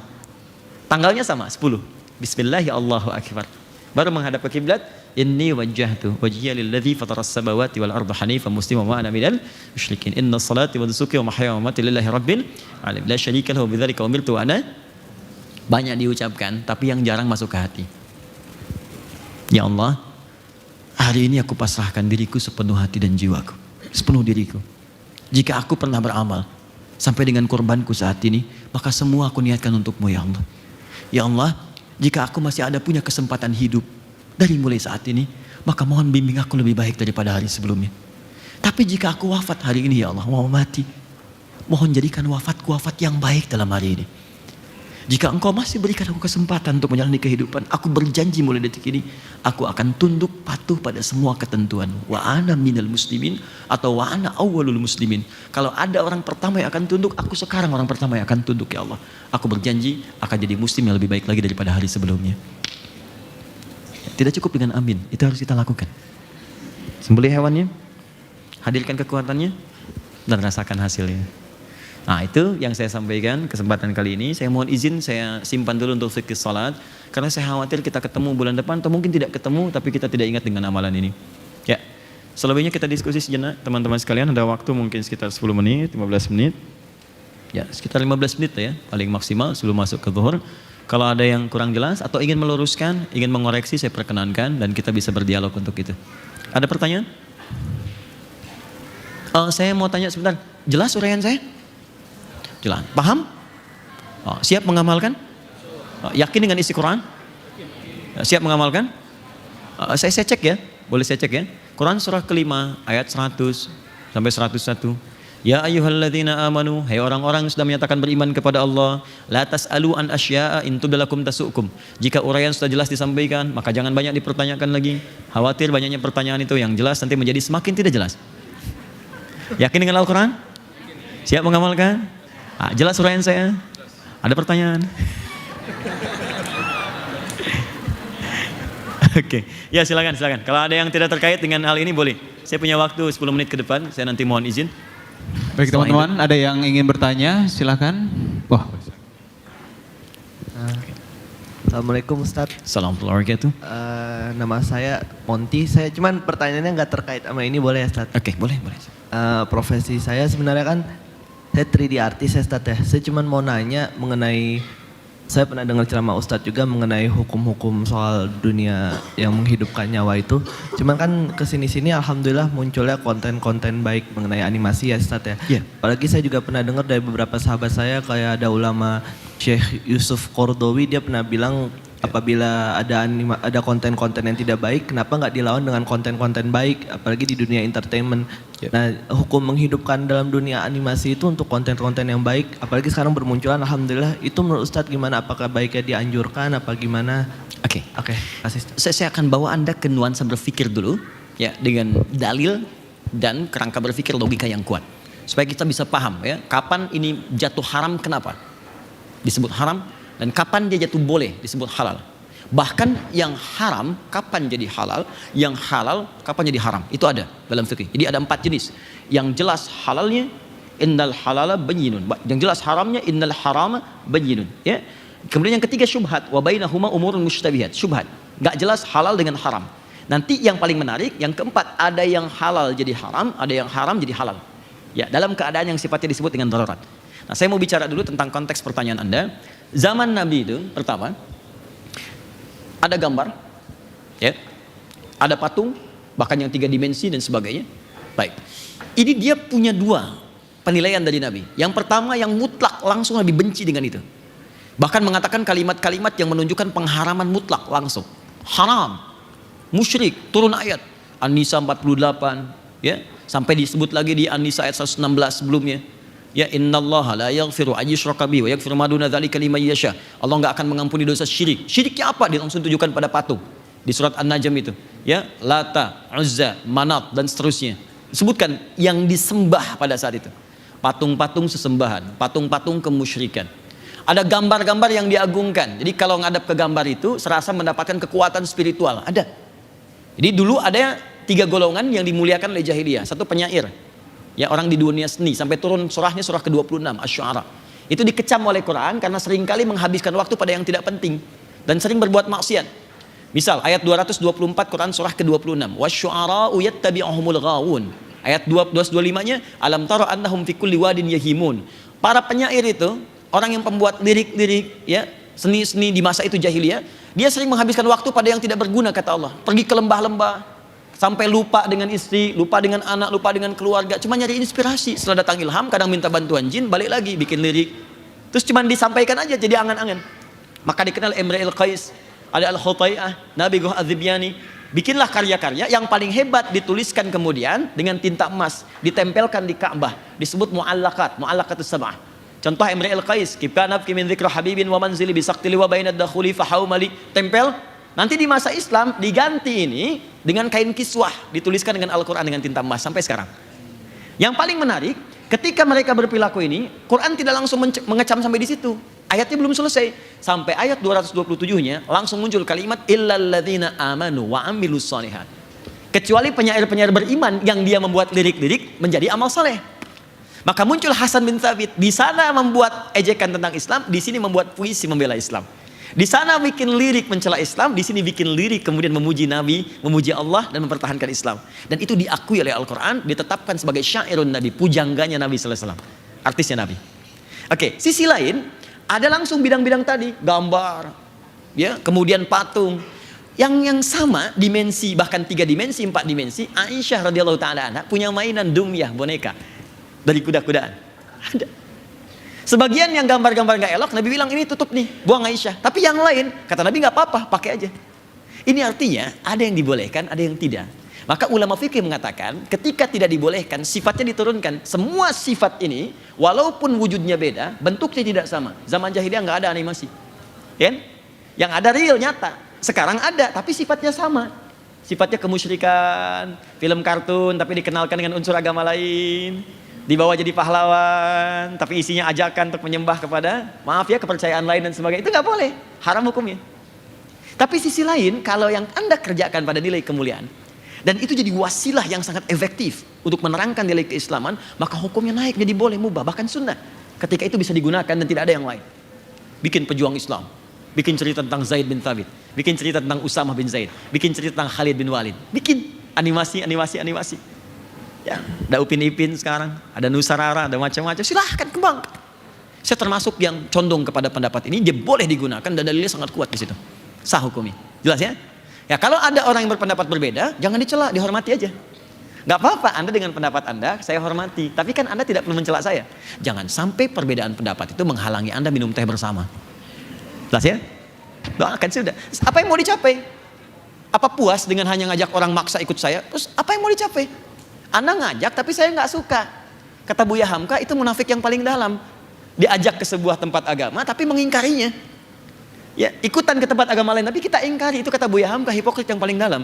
Sama dengan Anda maksa orang tapi dia nggak suka dengan Anda, untuk apa? Kita hargai kan? Saya ada pendapat, yang penting dalil di sini.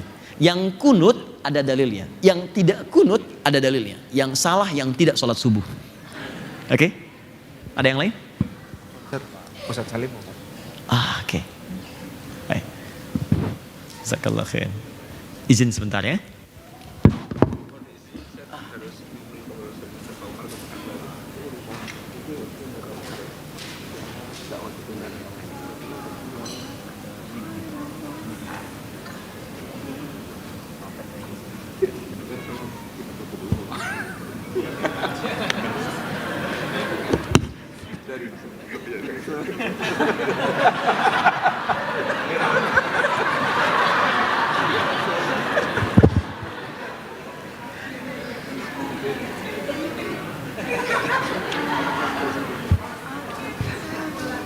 Mas?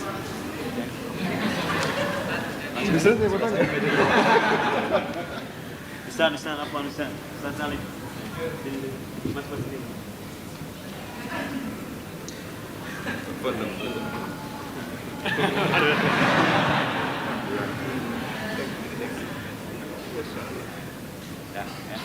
Apa lagi?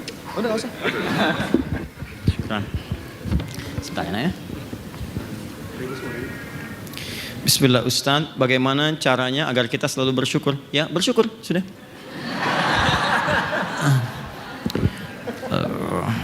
Apakah kufur itu tergolong maksiat karena sebagai manusia sering merasa tidak tenang? Dalilnya Quran surah ke-14 ayat ke-7. La in syakartum la azidannakum wa la in kafartum inna adzabi lasyadid. Cara bersyukur itu sederhananya adalah mengoptimalkan nikmat yang Allah berikan kepada kita sesuai dengan ketentuan yang telah Allah tetapkan. Saya ulang ya.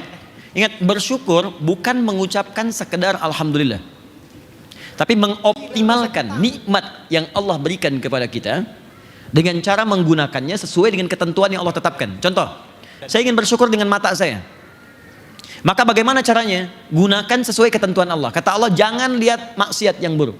Palingkan. Quran surah ke-24 ayat 30. Qulil mu'minina yaghuddu min absarihim. Ayat 31. Wa qulil mu'minina yaghuddu min absarihinna.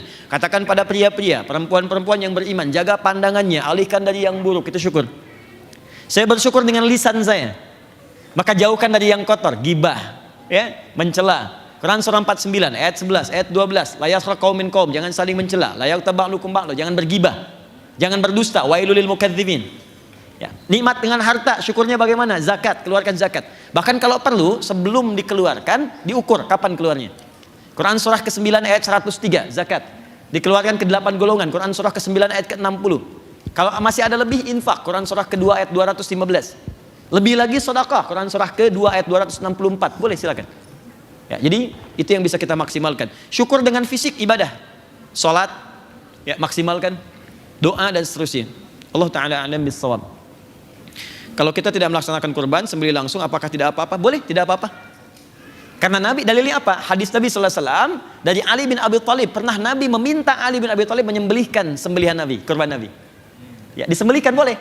Kenapa? Karena banyak sembelihan Nabi. Kurban Nabi bukan 1-2, kadang 100. Ya, Nabi nggak sembelih sendiri. Ada Ali yang menyembelihkan, dan sebagian yang lain sembelih. Disah boleh. Cuman saran saya, ketika akan disembelih oleh orang lain, tanyakan kapan disembelihnya. Waktunya kapan? Apakah di Indonesia atau di luar Indonesia?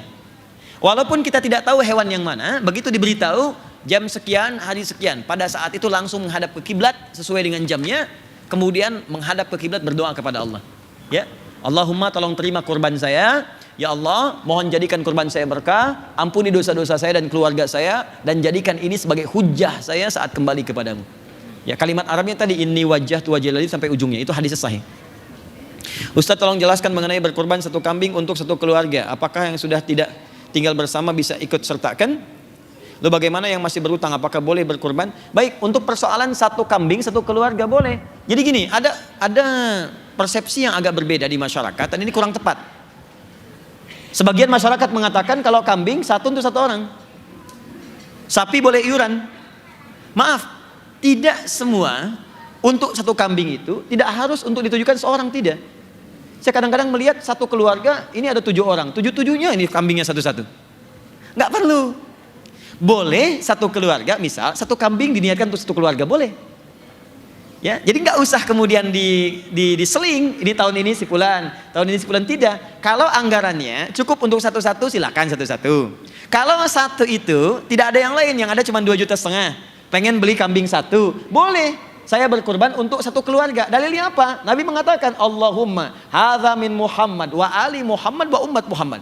Ya Allah, tolong terima kurban saya dari Muhammad dan keluarga besar Muhammad, dan untuk umatnya Muhammad yang selama hidupnya nggak bisa kurban. Nabi Muhammad SAW, untuk umatku ya Allah, yang mungkin selama hidup dia nggak pernah kurban. Nabi mewakilinya. Itu luar biasa. Nah, jadi kalau punya satu bagian, nggak ada untuk satu orang misalnya, tapi cukup untuk semuanya, maka niatkan, ya Allah, ini kurban untuk keluarga saya. Langsung sebutkan namanya. Misal bapak saya namanya Muhammad, sudah meninggal. Saya katakan saya punya uang 2,5 juta, saya beli kambing. Ya Allah, ini kurban atas nama keluarga besar almarhum Bapak Muhammad. Maka ibu saya ikut, kakak saya ikut, adik saya ikut di situ. Ya, jelas ya? Baik. Kalau nggak tinggal serumah, boleh, nggak apa-apa. Ya, Anda dengan saudara nggak tinggal serumah dan yakin keluarga besar, nggak apa-apa. Ya, kalau ada rezeki lebih, silahkan misalnya. Ya, sapi untuk satu keluarga besar. Atau per orang mau diperorangkan, boleh, nggak ada larangan, silahkan. Cuman jangan salah persepsi, sehingga ada yang digilir. Daripada digilir, mendingan disatukan semua tahun ini. Paham ya? Baik, Allah Ta'ala a'lam bis-shawab. Hadis sahih. Terakhir, ada lagi? Oh, ambil yang jauh ya. Silakan Mas. Terima kasih Ustadz. Sama-sama. Assalamualaikum warahmatullahi wabarakatuh. Waalaikumsalam warahmatullahi wabarakatuh. Terakhir tapi 2 pertanyaan Ustadz. Baik. Yang pertama adalah, tadi dikatakan di awal Ustadz bahwa nanti di akhirat nanti banyak manusia yang menyesali bahwa banyak amalan yang tidak dilakukan. Apakah nanti juga banyak manusia di hadapan Allah itu yang tidak menyesali, artinya malah bersyukur sudah melakukan itu? Itu yang pertama. Yang kedua, tahun lalu Ustadz sudah mengurutkan menurut derajatnya sholat-sholat sunnah. Yang saya tanyakan adalah terkait puasa sunnah itu menurut derajatnya. Itu saja Ustadz, terima kasih. Baik. Pertama, tentang penyesalan di hari kiamat. Quran surah ke-75 ayat yang kedua. Ayat pertamanya, la uqsimu biyaumil qiyamah wa la uqsimu bin nafsil lawwamah. Saya bersumpah, kata Allah, dengan kedahsyatan kejadian hari kiamat. Dan saya bersumpah, kata Allah, di saat itu banyak orang menyesali dirinya. Dia mencela dirinya, kenapa saya nggak kerjakan itu?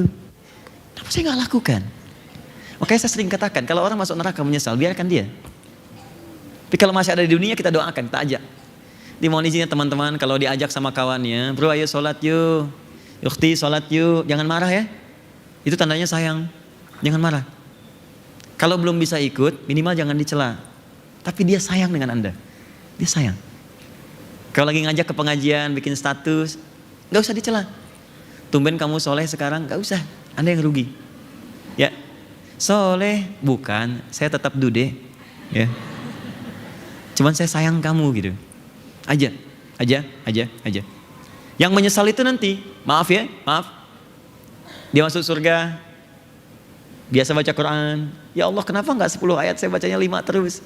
Ya Allah, kenapa nggak 20 saya kok di 10 terus gitu? Karena saat dia masuk surga, temannya yang lebih bagus naik level ke atas. Jadi titipin harta, dia zakat keluar, cuman infak tidak. Temannya rajin infak. Ya Allah, kenapa saya nggak infak dulu ya Allah? Sehingga saya bisa levelnya sama dengan dia. Itu yang dimaksudkan. Ya. Tapi hati-hati, ada juga yang mohon izin, ibadahnya bagus, akhlaknya nggak bagus. Ada, jadi nggak berimbang. Ibadahnya bagus, disebut muflis tuh. Nomor hadis 5611 di hadis Muslim, Abu Hurairah. Nah, jadi dia baik tuh, rajin sholat, rajin puasa, cuman mencela juga senang. Ya, maaf berselisih senang. Ada yang bahkan menumpahkan darah.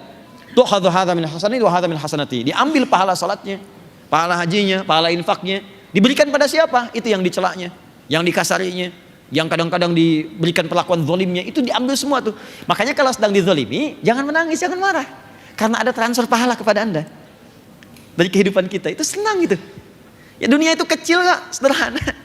Besok meninggal selesai. Saya tuh kadang suka ngetawain orang-orang kalau sedang ngelihat orang bertarung berselisih. Coba ya, 2 orang berselisih mendapatkan mobil, dua-duanya meninggal, nggak ada yang dapat.